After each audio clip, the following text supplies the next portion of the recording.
Though she doesn't carry a big stick or make a lot of noise, but Lois Johnson is probably more often heard than anyone else in our area. You see, Lois has, for the most part, established herself as our eyes and ears. She has spent 22 years as a journalist and photographer for two newspapers, the now defunct Arrowhead Leader and most recently the Star Gazette, both in Moose Lake. Lois believes that the churn we have seen at the state-run facilities in Moose Lake over the past quarter century has had the biggest impact on our area in the time she has reported stories.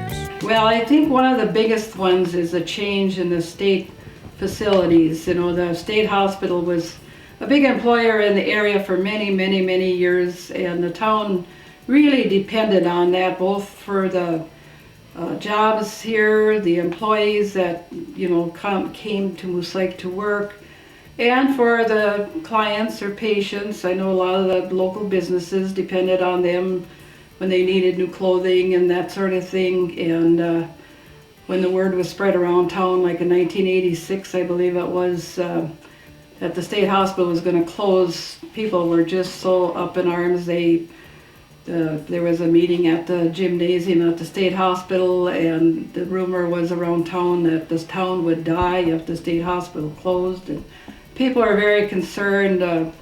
Some of the people from the state came to that meeting, and the gym was packed. You know, people were so very concerned. With much discussion and political maneuvering, the treatment center was changed over to a state-run medium-security prison. Lois said it created jobs, but not necessarily residents. And there was big changes. A lot of people who were transients or just here temporarily working left the area, and but others, they changed over to a different job when the prison came in, and then the MSOP was added, the sex offender program, and that has brought a lot of new jobs to the area, but it didn't bring residents. A lot of those people commute, so the town hasn't been really growing that much, and it's being felt by our businesses.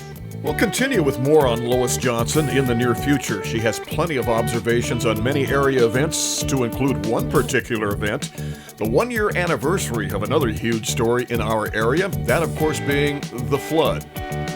For Northwoods People, I'm Paul Staub.